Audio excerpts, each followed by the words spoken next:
First of all, the birth sequence is completely astrological.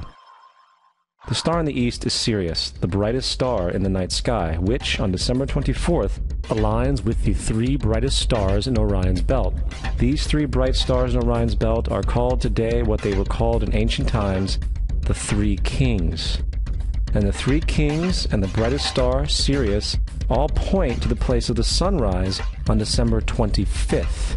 This is why the Three Kings follow the star in the east, in order to locate the sunrise, the birth of the sun.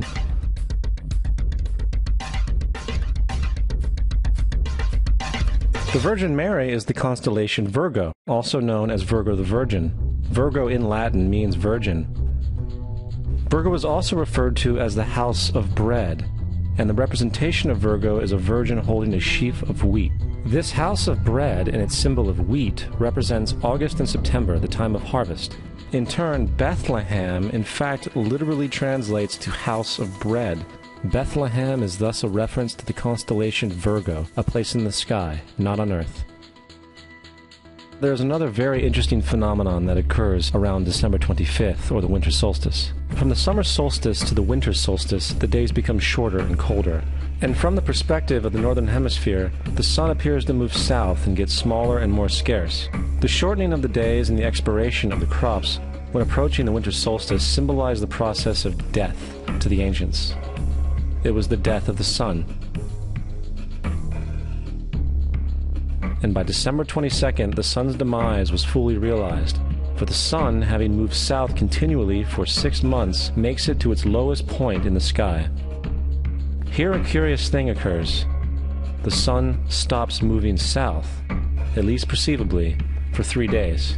And during this 3-day pause, the sun resides in the vicinity of the Southern Cross, or Crux, constellation.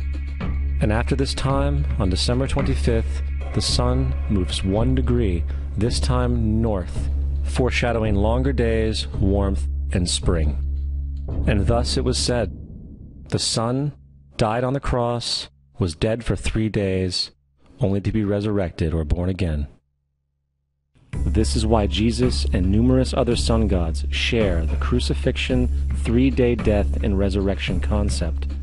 It is the sun's transition period before it shifts its direction back into the northern hemisphere, bringing spring and thus salvation. However, they did not celebrate the resurrection of the sun until the spring equinox, or Easter. This is because at the spring equinox the sun officially overpowers the evil darkness, as daytime thereafter becomes longer in duration than the night, and the revitalizing conditions of spring emerge. Now, probably the most obvious of all the astrological symbolism around Jesus regards the 12 disciples. They are simply the 12 constellations of the zodiac, which Jesus, being the sun, travels about with. In fact, the number 12 is replete throughout the Bible.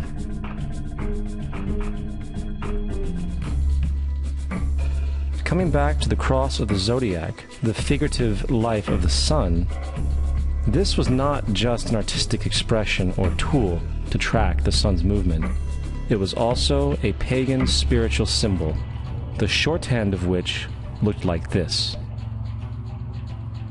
This is not a symbol of Christianity.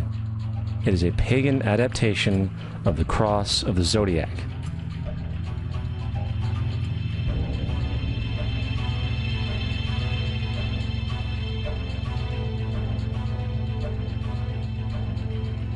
This is why Jesus in early occult art is always shown with his head on the cross, for Jesus is the Son of God, the light of the world, the risen Savior, who will come again, as it does every morning, the glory of God, who defends against the works of darkness, as he is born again every morning, and can be seen coming in the clouds, up in heaven, with his crown of thorns or sun rays.